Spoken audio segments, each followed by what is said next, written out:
할렐루야. 네, 오늘 우리가 나눈 성경 말씀은 누가복음 11장 23절입니다.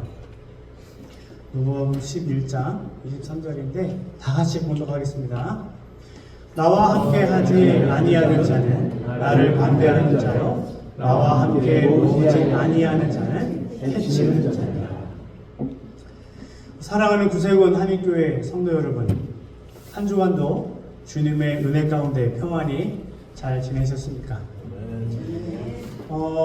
혹시 어렵고 힘든 일이 있었다면 오늘 찬양과 또 기도와 말씀으로 함께 할 때 위로받고 회복의 은혜가 우리 모두에게 함께 하시기를 간절히 바랍니다. 그리고 이 시간 모든 것 십자가 앞에 내려놓고 무거운 짐진 자들 다 내게로 오라 하신 예수님의 품 안에 안기시어 평안함과 기쁨을 맛보시는 시간이 되시기를 간절히 소망합니다.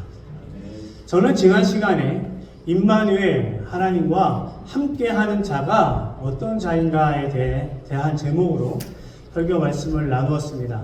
그 말씀을 간략히 보면 첫 번째는 하나님의 말씀을 지켜 행하는 자, 그리고 두 번째는 하나님이 기뻐하시는 일을 행하는 자, 그리고 세 번째는 창조의 목적을 전하는 자가 하나님과 임마누엘 한다는 말씀을 나눴습니다.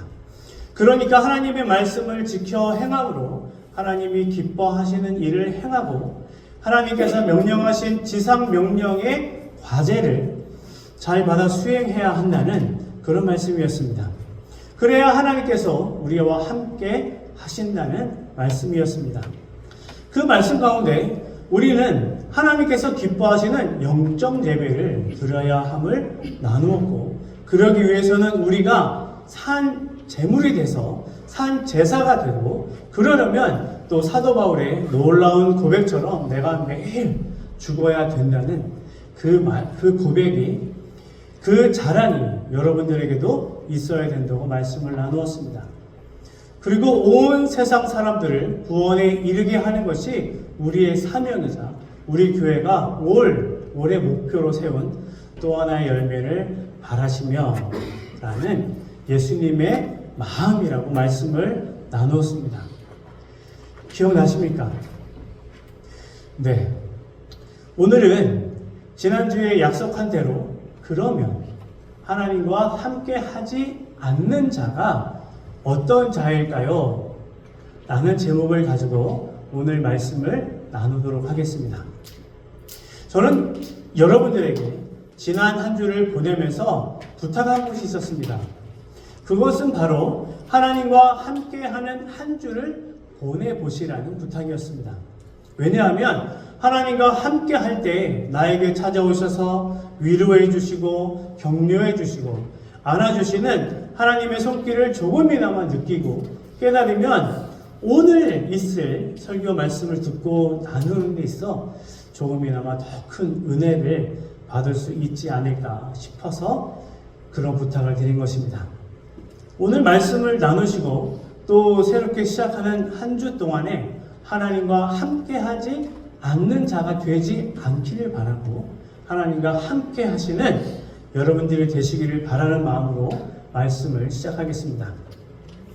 자, 그럼 어떤 자가 하나님이 함께 하지 않는 자가 될까요? 오늘 본문 말씀을 보면 나와 함께 아니하는 자는 나를 반대하는 자요, 나와 함께 모으지 아니하는 자는 해치는 자니라 라고 말씀하십니다. 나를 반대하는 자, 그리고 나와 함께 모으지 아니한 자는 해치는 자라는 것은 바로 예수님 편에 서지 않는 것을 뜻합니다. 그럼 예수님 편에 서지 않으면 어떤 편에 선다는 것일까요? 그것은 바로 사단의 편에 선다는 뜻입니다. 다시 말하면 하나님이 함께 하지 않는 자는 바로 사단의 편에 서는 자라고 할 수 있습니다. 사단의 편에 서게 되면 예수를 반대하게 되고 모이는 것을 흩트는 것이 바로 사단이 하는 짓이라는 겁니다. 제가 지시라는 말을 해서 조금 무거울지 모르지만 사단이 하는 것은 다 지시입니다. 하나님을 반대하거나 함께하지 못하는 자들은 하나님 앞에 나오는 것이 어렵다는 말씀입니다. 나오기 어렵다는 말은 무엇인가가 잘못되어 있다는 것입니다. 그렇기 때문에 하나님 앞에 나오지 못하는 것 아니겠습니까? 창세기에 아담과 하와는 하나님께서 먹지 말라는 선악과를 뱀의 유혹에 넘어가 그 선악과를 따서 서로 나눠 먹고서는 어떻게 되었습니까? 하나님 앞에 나오지 못하고 숨었습니다. 그리고 그들이 벌거벗었으므로 창피함을 느꼈습니다. 바로 사단의 편에 서면 이렇게 되는 것입니다. 그런 본문 말씀을 조금 더 구체적으로 나눠보겠습니다. 사단의 편에 서는 자와 하나님 앞에 나오지 못하는 자는 어떤 자일까요? 첫 번째는 우상을 섬기는 자입니다. 다시 말해 두 주인을 섬기는 자입니다. 출애굽기 32장을 보면 이렇게 말씀이 되어 있습니다. 다 봉독하기에 좀 길어서 제가 간략하게 요점만 말씀드리겠습니다. 모세가 시내산에 증거파는 십계명을 받으러 올라갈 시간이 길어지자 이스라엘 백성이 두려운 나머지 우상을 섬기게 되는 말씀입니다. 이스라엘 백성은 모세가 잠시 자리를 비운 사이에 아론에게 이렇게 말합니다. 32장 1절입니다. 다 같이 한번 봉독하겠습니다. 백성이 모세가 산에서 내려오니 더딤을 보고 모여 백성이 아론에게 이르러 말하되 일어나라 우리를 위하여 우리를 인도할 신을 만들라. 이 모세 곧 우리를 애굽 땅에서 인도하여 낸 사람은 어찌 되었는지 알지 못합니다. 라고 하는데 이 말씀이 사건의 시작입니다. 모세가 출애굽하여 지금까지 자기들을 이끌고 왔는데 모세가 눈에 안 보인다고 그새 새로운 신을 만들어 자신들을 두렵지 않게 해달라고 아론에게 말합니다. 그래서 아론은 그들의 부인과 자녀들의 금 고리를 귀에서 빼어 가져오게 하며 그것을 녹여 금송아지를 만들고 아론이 그것을 깎아 금송아지를 만들어서 거기에 절을 하고 자신들의 모든 것을 맡겨버리는 어리석은 짓을 하게 됩니다. 바로 모세가 시내산에서 가지고 내려오려던 십계명의 첫 번째 계명을 어기게 된 겁니다. 하나님 외에 다른 신을 섬기지 말라. 이것이 바로 십계명의 첫 번째 계명인데 이 첫 번째 계명을 어기고 있는 겁니다.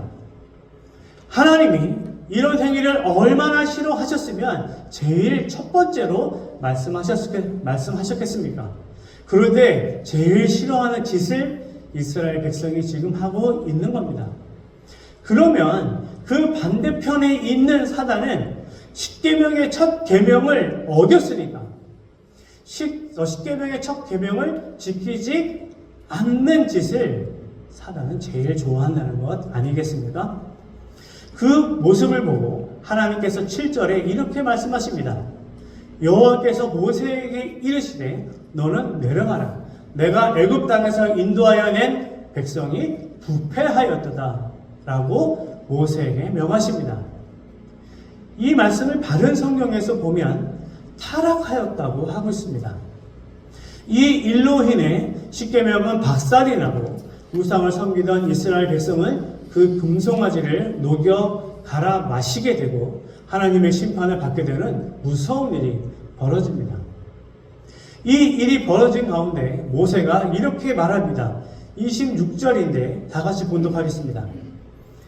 이에 모세가 진문에 서서 이르되 누구든지 여호와의 편에 있는 자는 나오라 하매 레위 자손이 다 모여 그에게로 가는지라.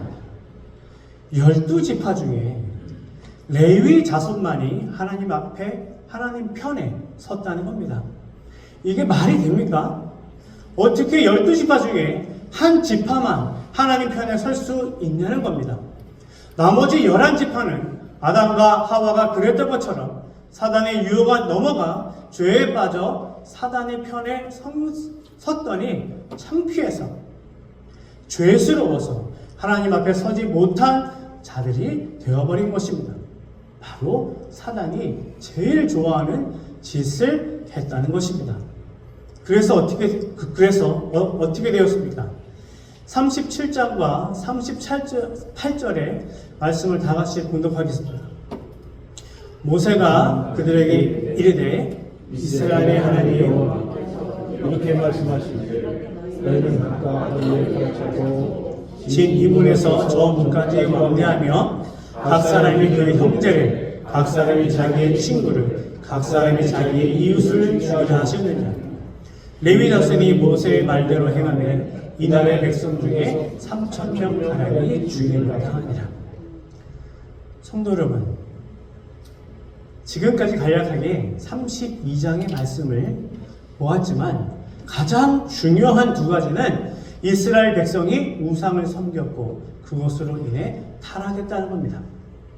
저는 32장을 보면서 정말 충격을 받았던 장면은 이것 말고도 바로 6절의 말씀이 저에게 가장 충격적이었습니다. 그것은 그들이 선민이라고 하는 그들이 금송아지에 대고 하나님께 드리는 제사의 형식을 따랐다는 것입니다. 바로 6절의 말씀인데 6절의 말씀을 보면 이튿날에 그들이 일찍이 일어나 번제를 드리며 화목제를 드리고 백성이 앉아서 먹고 마시며 일어나 뛰놀더라 라고 상황을 설명하고 있습니다. 여러분, 너무나 충격적인 모습이 아닙니까? 금송아지에 대고 이보다 더 어떻게 적나라하게 하나님의 추악한 죄의 모습을 볼 수 있을까요? 저는 이 말씀을 묵상하고 준비하면서 두려웠습니다. 혹시 우리의 예배의 모습이 이런 모습이 되면 어떡하지? 혹시 우리의 예배에서 하나님이 보이지 않고 그저 제물로 바친 고기 타는 냄새만 나면 어떡하지? 혹시 내가 담임사관이라고 아론처럼 옳지 못한 짓에 흔들리고 동의해서 어쩔 수 없었다고 하나님께 핑계를 대면 어떡하지? 라는 두려움이 몰려왔습니다. 여러분, 하나님 보시기에 하나님이 얼마나 화가 나셨겠습니까? 여러분, 사단이 보기에 얼마나 기쁘고 좋았겠습니까? 이런 모습을 보고 아마도 춤추며 기뻐뛰며 난리가 나지 않았겠습니까? 오죽하면 모세가 하나님께서 직접 써주시고 만들어주신 그 귀하고 귀한 십자가 돌판을 그들에게 던져버렸겠습니까? 사랑하는 성도 여러분, 여러분 그 돌판에 맞으시겠습니까? 사랑하는 성도 여러분, 그 돌판에 맞아야 정신을 차리겠습니까? 하나님은 우리가 우상을 섬기고 타락하게 되면 무서운 하나님으로 우리에게 다가오십니다. 하나님은 그 사건으로 무려 3,000명이 넘는 이스라엘 백성을 쳐버리셨습니다. 그것도 모세의 간절한 부탁이 있었기에 그 정도로 끝난 것 아닙니까?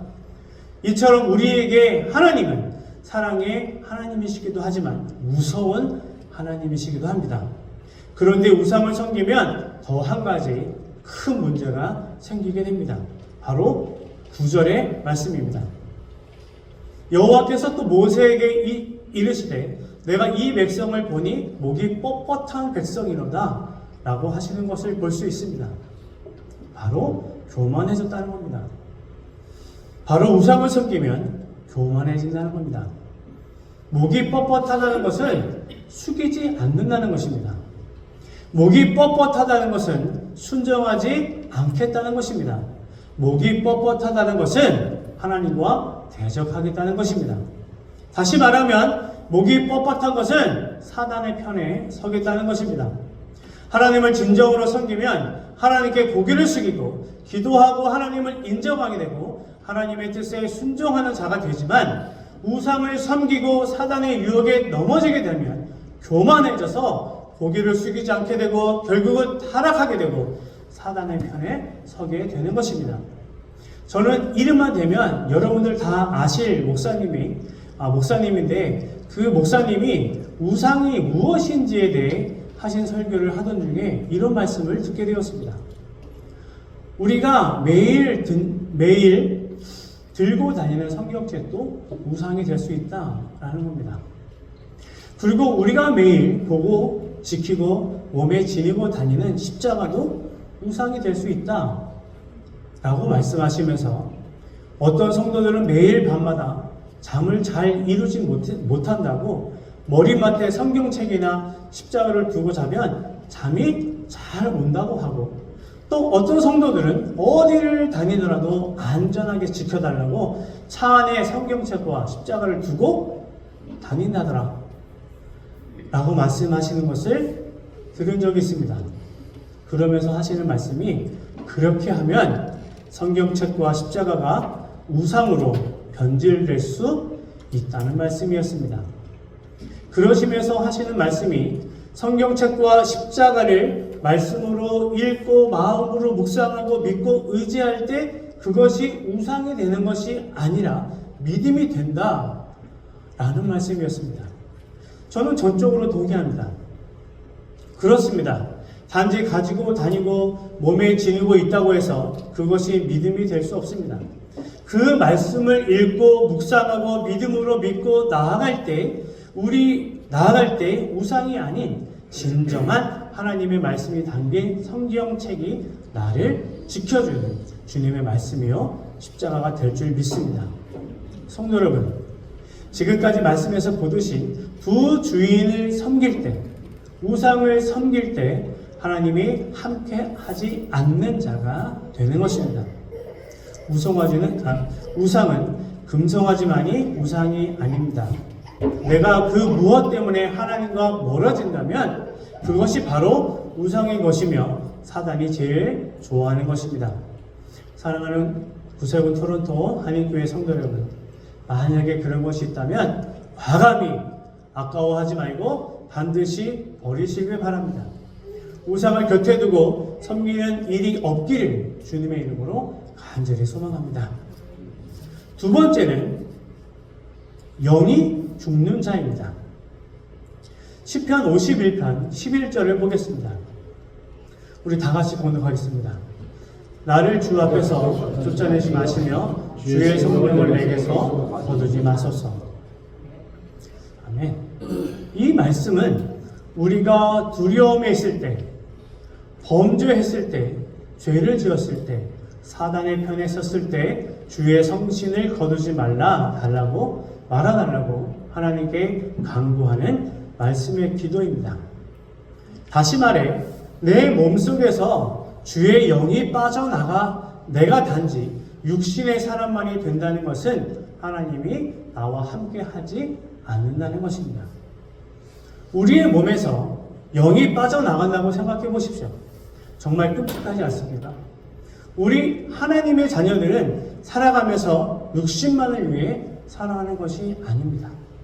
왜냐하면 내 육신이 다 하는 그날에 천국을 가야 하며, 천국을 가는 것은 내 썩어질 육신이 아닌 나의 영이 천국에 들어가기 때문이며, 그 천국의 소망을 두고 이 땅에서 사는 것이 하나님의 소명을 주신, 하나님의 소명을, 사명을 감당하고 살아가야 하는 이유이기 때문입니다. 그런데 우리에게서 영이 빠져나가면 더 이상 이 세상에서 살아가는 이유가 없어지는 것입니다. 그러니까 우리의 영이 없어진다는 것은 우리 영이 죽는다는 것인데, 우리 영이 죽으면 우리는 죄를 범했다는 것이고, 그것 또한 사단이 제일 좋아한다는 겁니다. 결국은 바로 죄 때문에, 죄를 지으면 이렇게 된다는 말씀입니다. 그러니까 그렇게 사단이 우리를 흔들어대고 유혹해서 죄를 짓게 만드는 것입니다. 예수님은 우리에게 영에 관해 이렇게 말씀하십니다. 첫 번째는 영은 우리를 살리는 것이라고 말씀합니다. 요한복음 6장 63절을 보겠습니다. 다 같이 봉독하겠습니다. 살리는 것은 영이니 육이 아니라 내가 너에게 이르기를 아멘. 예수님께서 우리를 살리는 것은 육이 아니라 영이라고 분명히 말씀하고 계십니다. 지금 우리가 사는 것이 육신이 건강해서, 육신이 움직이는 것이 아니라 영이 살아서 움직이니까 육이 산다고 말씀하시는 겁니다. 저는 이 말을 잘 이해합니다. 왜냐하면 저에게는 이거에 대한 간증거리가 있기 때문입니다. 이 간증은 정말 1시간이라도 모자르지만 잠깐 말씀드리면 저는 거의 25년 동안 같은 병으로 오랫동안 굉장히 아팠습니다. 병명이 뭔지 알 수도 없었고 원인도 찾을 수 없었고 이 병원 저 병원 다 다녀보았고 좋은 한약방이 어디 있다 하면 거기를 마다 않고 찾아가 침도 맞고 약도 먹어보고 또 기도원에 다니며 기도도 받아보고 심지어는 뽕나무에 사는 뽕나무 벌레가 약이라고 해서 그것까지 잡아 먹어보았습니다. 이 간증은 정말 긴 간증인데 이 간증을 통해 말씀드리고 싶은 것은 이렇게 아팠지만 제가 지금까지 버틸 수 있었던 것은 바로 하나님의 영이 제 영을 지키셨기 때문이라고 저는 고백할 수 있습니다. 그래서 제가 지금 여기에 서 있을 수 있는 것입니다. 예수님께서 분명히 말씀하십니다. 영은 우리를 살리는 것이라고 말입니다. 사랑하는 구세구 토론토 한일교회 성도 여러분, 지금 육신의 병 때문에 힘들어하시고 아파하시고 어려움이 있더라도 하나님께서 우리의 영을 살리신다는 믿음의 확신을 갖고 예수님 붙들고 나아갈 때 이겨내시리라 믿습니다. 사랑하는 구세군 한일교회 성도 여러분, 마음의 상처 때문에 아픔 때문에 우울하고 때로는 죽고 싶고 다 포기해버리고 싶다면 하나님께서 우리의 영을 살리신다는 이 예수님의 말씀을 붙들고 이겨내시길 간절히 소망합니다. 이겨내시리라 믿고 나아갈 때 마음의 상처가 치유되리라 믿습니다. 치유에 하나님께서는 분명히 회복시키리라 믿습니다. 힘내시고 영을 살리시는 여러분들이 되시기를 간절히 소망합니다. 두 번째로는 하나님은 원하신다라는 겁니다. 무엇을 원하실까요? 데살로니가전서 5장 23절의 말씀입니다. 우리 다 같이 봉독하겠습니다. 평강의 하나님이 친히 너희로 온전히 거룩하게 하시고 또 너희 온 영과 혼과 몸이 우리 주 예수 그리스도 강림하실 때에 흠없게 보존되기를 원하노라. 아멘. 하나님은 우리의 영과 혼과 육이 상처받지 않고 온전히 보존되기를 원하신다 라고 지금 말씀하시고 계시는 겁니다. 하나님은 우리 사랑의 예수님의 시선은, 관심은 온통 우리들에게 고정되어 있습니다. 아파할까봐, 상처날까봐, 슬퍼할까봐, 외로워할까봐, 소외될까봐, 병들을까봐 그저 바라보시고 걱정하시고 안타까워하고 계십니다. 왜 괴롭고 아프다고 상처를 내고 스스로 갇히고 멀어지고 힘들어하냐는 겁니다. 하나님 앞으로 나오라. 예수님 앞으로 나오라. 그리고 무거운 힘든 모든 짐을 내려놓아라. 그리하면 내가 너를 지키고 돌보시겠다는 겁니다. 그래서 우리 영이, 혼이, 육이 상하고 망가지지 말고 예수님 다시 오실 때 온전히 보존된 모습으로 오자고 하시는 것 아닙니까? 사랑하는 성도 여러분, 움켜쥐고 있는 모든 것을 내려놓고 두 손을 활짝 펴서 하나님께 맡기시길 바랍니다. 맡기시는 여러분들이 되시기를 주님의 이름으로 간절히 소망합니다. 그리고 마지막 세 번째는 영은 마귀와 싸워 이기게 한다는 겁니다. 에베소서 6장 11절에서 13절의 말씀입니다. 다 같이 읽겠습니다. 마귀의 괴계를 능히 대적하기 위하여 하나님의 전신갑주를 입으라. 우리의 신음은 혈과 육에 대한 것이 아니요 정사와 권세와 이 어둠의 세상 주관자들과 하늘에 있는 악의 영들에게 대하니라. 그러므로 하나님의 전신갑주를 취하라. 이는 악한 날에 너희가 능히 대적하고 모든 일을 행한 후에 서기 위함이다. 아멘. 이 말씀을 세번역 성경으로 다시 보면 이렇게 되어 있습니다. 악마의 관계에 맞설 수 있도록 하나님이 주시는 온몸을 덮는 갑옷을 입으십시오. 우리의 싸움은 인간을 적대자로 상대하는 것이 아니라 통치자들과 권세자들과 이 어두운 세계의 지배자들과 하늘에 있는 악한 영들을 상대로 하는 것입니다. 그러므로 하나님이 주시는 무기로 완전히 무장하십시오. 그래야만 여러분이 악한 날에 이 적대자들을 대항할 수 있으며 모든 일을 끝낸 뒤에 설 수 있을 것입니다. 아멘.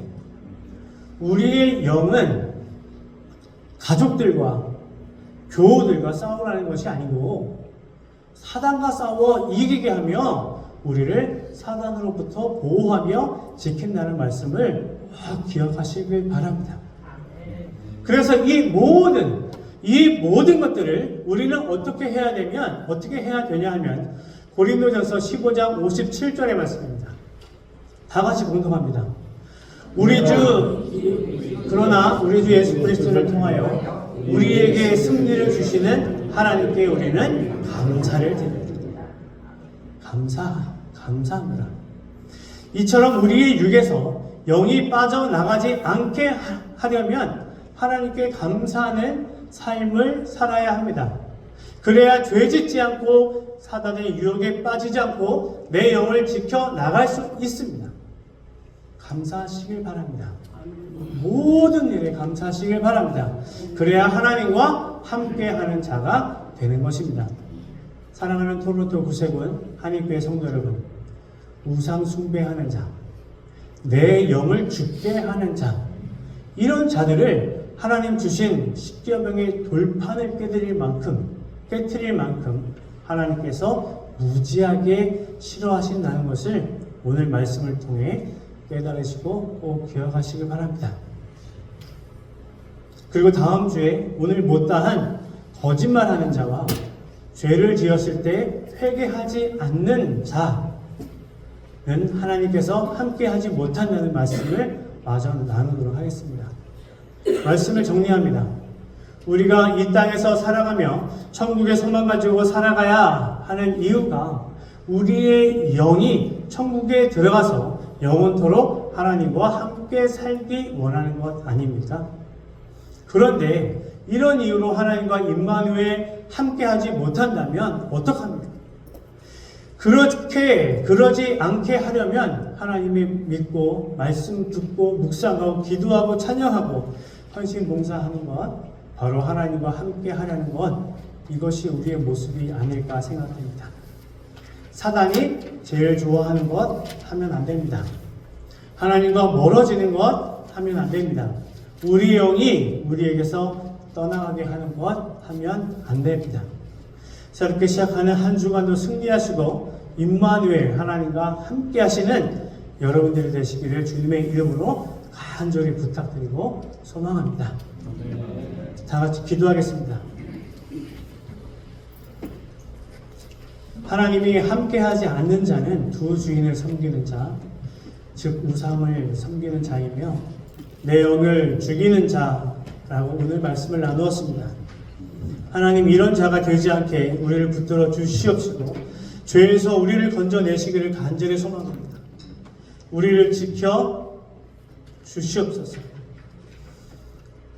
그리고 다음 주에 있을 거짓말하는 자와 회개하지 않는 자의 말씀을 나눌 터인데 그 말씀도 하나님께서 인도하실 줄 믿습니다. 함께 할 수 믿사하며 사랑 많으신 예수님의 이름으로 간절히 기도합니다. 아멘.